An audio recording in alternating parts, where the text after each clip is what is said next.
Municipal ఎన్నికల వేళ Congress party మరోసారి అమలు కాని హామీలతో ప్రజల ముందుకు రావడం మోసపూరిత రాజకీయమని ఆయేషా వెల్ఫేర్ ట్రస్ట్ చైర్మన్ మాజీ ఎమ్మెల్యే సతీమణి ఆయేషా ఫాతిమా ఆరోపించారు. బోధనలో నిర్వహించిన మీడియా సమావేశంలో ఆమె మాట్లాడుతూ అసెంబ్లీ ఎన్నికల్లో కాంగ్రెస్ ప్రకటించిన 420 వాగ్దానాలు 6 గ్యారంటీలు 3 ఏళ్లు గడిచినా పూర్తిగా అమలు కాలేదన్నారు. ఈ పరిస్థితుల్లో స్థానిక ఎమ్మెల్యే పొద్దుటూరి సుదర్శన్ రెడ్డి 2 నెలల్లో ఇళ్ల పట్టాలు ఇస్తామని చెప్పడం ప్రజలను తప్పుదోవ పట్టించడమేనని వ్యాఖ్యానించారు. మున్సిపల్ పరిధిలో అభివృద్ధి పనులకు ప్రభుత్వ నిధులు తీసుకురావడంలో కాంగ్రెస్ విఫలమైందని విమర్శించారు. ఈ మున్సిపల్ ఎన్నికల్లో బీఆర్ఎస్ పార్టీకి ప్రజల మద్దతు లభిస్తుందని, కేసీఆర్ నాయకత్వం తిరిగి బలపడుతుందని ఆమె ధీమా వ్యక్తం చేశారు.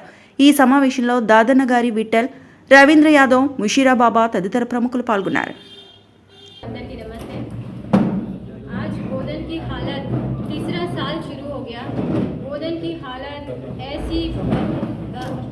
बेकार हालत हो गई है।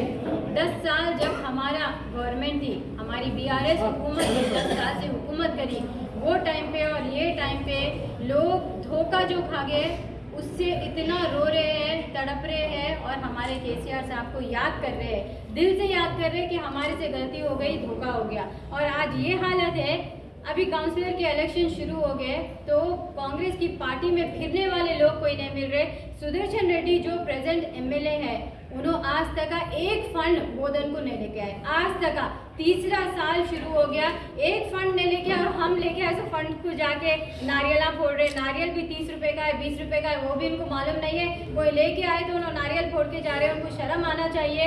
2 साल हो गया, तीसरा साल गुजर रहा जबकि उनकी रूलिंग पार्टी है, लेकिन एक फंड बोधन को उन्होंने नहीं लेके आए, ना उन्होंने ला सकते। और इतने झूठे वादे, इसलिए हमारे लोग बाकी कार्ड लेके बैठे हुए। जो वादे आप करें, झूठे वादे, जैसे कि बच्चों को स्कूटी बोले, 1 तोला सोना बोले और क्या क्या 2000 को 4000, 4000 को 6000, हर घर की बच्ची को 2500 पेंशन।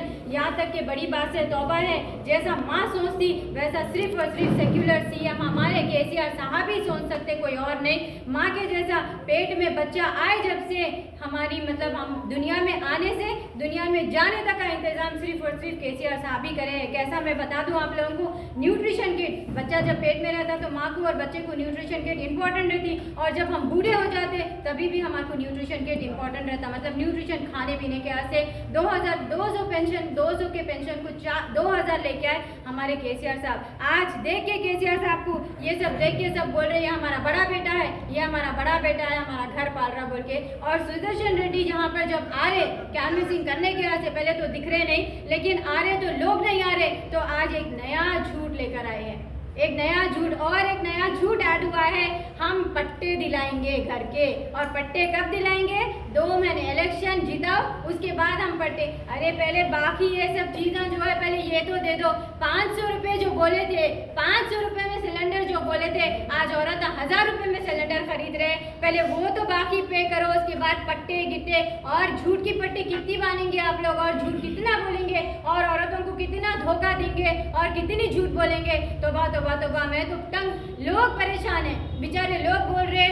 अब मैं बोलना नहीं चाह रही हूँ मीडिया पे, चप्पलों के हारा और पता नहीं कोसे हारा लेके बैठे हुए हो लोग, आन दो हम बताते बोल के लोग बैठे हुए। वैसी हालत बोधन की कर दिए, वैसी हालत तेलंगाना की कर दिए, और तेलंगाना के लोग वाकई में बहुत परेशान है। और हमारे केसीआर साहब को दिल से दुआ, एक सीएम जो कुर्सी से उतर गए उनको हाथ उठा के दुआ दे के पूछ रहे कि कब आएंगे और वापस। और एक सीएम जो कुर्सी पे बैठा हुआ है, सीएम को गालियां देने वाले पहली बार देख रही हूँ मैं जिंदगी में, मेरी लाइफ में अब तक पहली बार मैं देख रही हूँ कि कोई सीएम को गालियां दे रहा है, कोई सिटिंग एमएलए को गालियां दे रहा है, क्योंकि काम कुछ नहीं कर रहे सिवाय धोखे के सिवा कुछ नहीं काम कर रहे। तो मैं आप बोधन वालों से सबसे अदबन गुजारिश करती हूँ, आपकी बहू, आपकी बोधन की बहू यहाँ पर बैठ के आप लोगों से अदबन गुजारिश कर रही है। मेरे माँ बहनों, मेरे भाइयों, आप सबसे गुजारिश है, आप दिलों में जो लेकर तकलीफ बैठे हुए हैं, मैं आपके साथ हूँ। 2 साल मेरे को भी बहुत सताया गया है, आपके भाई को सताया गया है, मेरे बेटे को सताया गया है, यहाँ तक कि रमजान में 3 दिन उसको जेल में रखा गया है।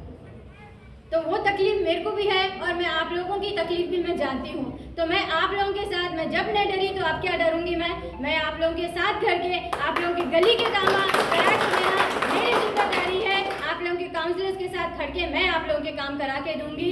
आप लोग बेझिझक होके, बिना डरे के किसी से भी जाइए और अपना कीमती वक्त कार के निशान को देकर आइए। जय तेलंगाना। మరిన్ని అప్డేట్స్ కోసం మా ఛానల్ని సబ్స్క్రైబ్ చేయండి.